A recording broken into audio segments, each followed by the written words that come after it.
Shalom, shalom, peuple de Dieu, j'espère que vous allez bien. Je veux tout de suite confier ce moment au Seigneur. Merci Jésus de prendre ce temps dans le creux de tes mains. Merci de conduire toutes choses. Merci de nous diriger par ta grâce. Permets que ce message puisse faire du bien à quelqu'un. Amen. La semaine dernière, on a parlé de quelle vie veux-tu. Aujourd'hui, on va parler de Christ, notre modèle de vie. Amen. Il est nécessaire, comme on le sait, à tout homme, à toute personne de se référer à quelqu'un ou à quelque chose. Se référer à quelqu'un, c'est recourir à cette personne-là pour chercher son avis, car il fait autorité sur notre vie. Cela suppose aussi que la personne à laquelle on se réfère est un modèle et un exemple. Dans bien de domaines, dans notre vie de tous les jours, dans bien de disciplines, il existe des référents qui nous servent de modèle. Voilà. Que ce soit dans le monde des arts, dans le monde du spectacle, dans le monde du sport, dans le monde politique, il y a toujours un référent. Amen. Mais on peut prendre aussi, on ne peut pas prendre n'importe qui pour modèle. Il faut que cette personne qu'on prend pour modèle soit crédible avec des références sûres. Amen. Quand on a une vie avec un but, avec un idéal, on a toujours un modèle. Tous ceux qui ont une vie, qui ont un objectif de vie, qui ont un idéal de vie, ont toujours un modèle. Amen. Mais quand tu n'as pas d'objectif, quand tu n'as pas d'idéal, ta vie devient insipide. Et beaucoup, malheureusement, ont des objectifs, ont un idéal, mais n'ont pas le bon modèle. Et Christ vient nous sauver de notre vie insipide. Christ vient nous libérer de notre vie avec des buts et des objectifs qui ne le glorifient pas. Amen, amen. Et quand on dit qu'on est disciple de Christ ou enfant de Dieu, notre modèle, notre référent, c'est Christ. Christ est le modèle parfait par excellence. Nous devons donc nous appuyer sur Christ, sur ses enseignements, sur ses actes et chercher à faire comme lui. Il est notre référence, d'où le fait que l'apôtre Paul l'appelle le second Adam, selon 1 Corinthiens 15, 22. Amen. La Bible dit que tous vivront en lui. Tous vivront en lui. Et 1 Corinthiens 22, 45, il dit que le dernier Adam est un esprit vivant. C'est l'apôtre Paul qui nous le dit. Amen. Donc, la nouvelle naissance a pour but de refaire l'humain en Jésus-Christ. En quelque sorte, de recréer l'humain en Jésus-Christ et par sa puissance régénérer ceux qui l'ont reçu comme sauveur. Amen, amen. En Philippiens 1, 21, on peut comprendre que Christ est notre vie, comme dit l'apôtre Paul. Et il n'a pas peur de la mort parce que la mort est pour lui un gain. Amen. Christ est sa vie. Il n'a pas peur de la mort. C'est ce que l'apôtre Paul dit. Et la mort, lui, est un gain. Donc, notre modèle en tant qu'enfant de Dieu doit être Christ. Amen. Et si nous devons vivre une vie, nous devons vivre la vie avec Christ comme le modèle absolu. Amen, amen. Et l'apôtre Paul a vécu selon ce principe-là. Il a vécu selon ce modèle-là. C'est parce qu'il a vécu selon ce modèle-là qu'il dit qu'il ne veut plus pécher. Comme tout ce qu'il a cité en Galates 5, 20, il ne veut plus pécher parce que Christ vit en lui. Il ne veut plus faire ce que Galates 5, 20 dit là. Il ne veut plus faire ça. Et si Christ est notre modèle, ces péchés-là, on va les fuir.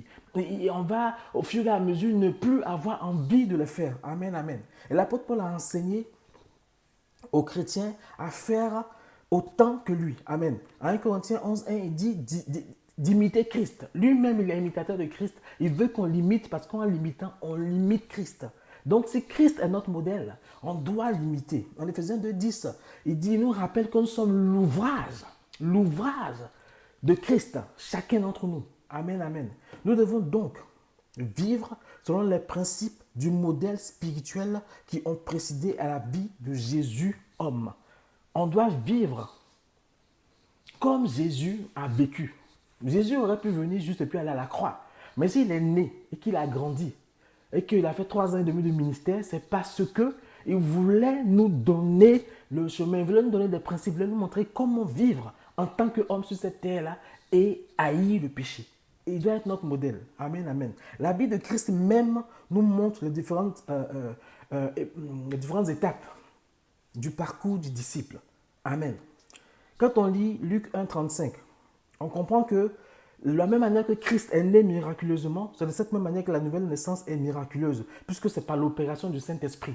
Ton corps ne change pas, mais ton esprit est recréé, ton esprit change. Dieu te change, Dieu te renouvelle, Dieu te récrée. Amen, amen. Quand on lit Jean 3, 5, Luc 3, 21, on comprend que comme Jésus, on doit nous aussi, autant que cela est possible, autant que cela peut se faire baptiser. Parce qu'il dit qu'il faut naître d'eau et d'esprit. En Luc 4, 1, le Saint-Esprit nous remplit afin de nous rendre capables de faire ce que Dieu nous demande.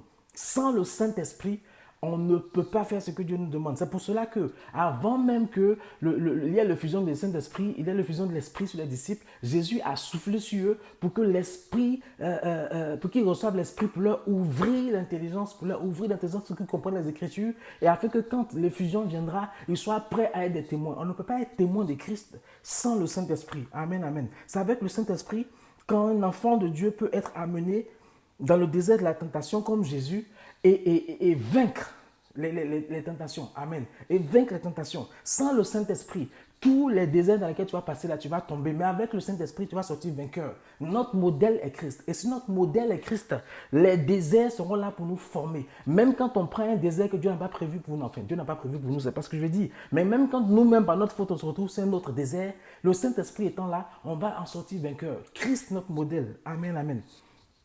C'est ça. Et quand on lit Hébreux 2, 18 et 1 Corinthiens 10, 13, on comprend que Jésus a donné l'exemple d'un homme qui a triomphé du péché afin que ses disciples puissent eux-mêmes vaincre le péché et à leur tour, parce que lui, Jésus, il vit en eux. Amen. Donc si Jésus vit en nous, s'il vit en nous, s'il est notre modèle, on doit pouvoir vaincre le péché. Et je rappelle aux chrétiens que nous sommes qu'on ne résiste pas au péché.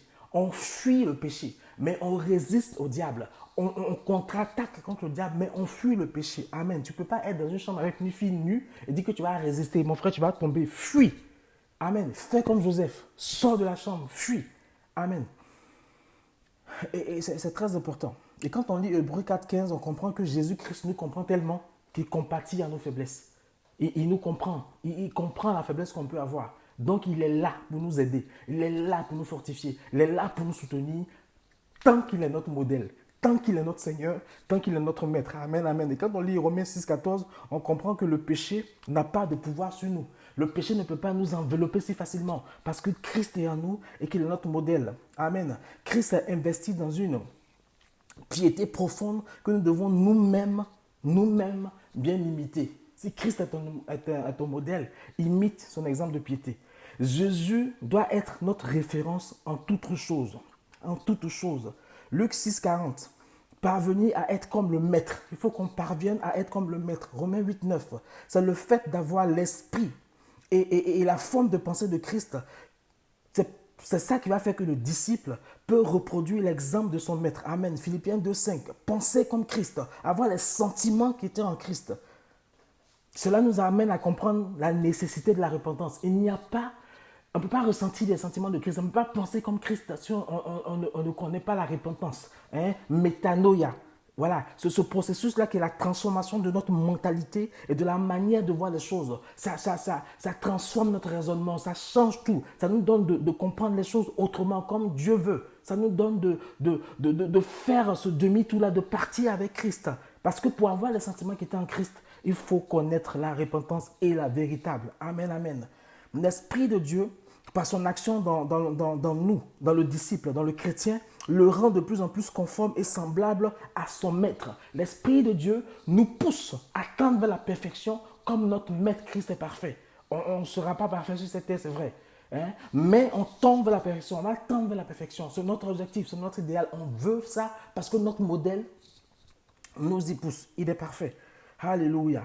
Maintenant, quand on parle de modèle, quand on parle de référence, ça veut dire quoi? Le mot veut dire exemple, le mot veut dire image, modèle. Jean 13, 15, Jésus nous a donné un exemple afin qu'on fasse comme lui. Amen. Avec ce mot référence ou modèle sous-entend les nuances suivantes. Conforme, de même que, aussi bien que, tel que, d'après. Amen. Donc, si Christ est notre modèle, on doit être conforme à lui. On doit être comme lui. Amen. Quand on lit 1 Pierre 2, 21, on peut comprendre qu'il parle aussi d'exemples et des termes utilisés. Le terme utilisé dans ce contexte-là, c'est le terme de 1 Pierre 2, 21. On comprend qu'il parle aussi d'exemple. Le terme utilisé ici est le mot hypogrammos. Et hypogrammos, est un mot grec qui signifie une copie écrite. Et cette copie écrite inclut toutes les lettres de l'alphabet qu'on donnait aux débutants comme une aide Amen. Pour leur apprendre à tracer selon le modèle. Pour leur apprendre à tracer selon le modèle des lettres. Là. Amen. Et c'est un exemple qu'on met devant quelqu'un qui veut apprendre. Et Christ est un peu comme, selon 1 Pierre 2, 21 le dit, ce typogrammos-là, ce modèle. Amen. Cette lettre-là qu'on doit apprendre à imiter. Amen, amen. Parce que Christ, c'est notre modèle. On doit apprendre à imiter le modèle de Christ. Et comme lui-même, il est l'alpha et l'oméga, donc on doit le prendre comme exemple. Il reste notre exemple à suivre. Amen. C'est Christ notre exemple. On doit le suivre. Christ est notre modèle. Christ est celui qu'on doit imiter en tout temps. On doit le laisser habiter pleinement, former pleinement en nous. Amen, amen. Que le nom de Jésus soit béni. Si on veut ressembler à Christ, il faut qu'on cultive l'amour, selon Jean 15, 12. Si on veut ressembler à Christ, il faut qu'on pratique l'accueil mutuel, selon Romains 15, 7. Si on veut ressembler à Christ, si Christ est notre modèle, il faut exercer le pardon, selon Colossiens 3, 13. Si on veut ressembler à Christ, si Christ est notre modèle, il faut qu'on soit dans le service, selon Jean 13, 13. Si on veut ressembler à Christ, si Christ est notre modèle, il faut que nous-mêmes, on devienne des modèles. Pour qu'on devienne nous-mêmes des modèles, il faut qu'on puisse imiter, mais en tout point, se référer en tout point à Christ. Alléluia.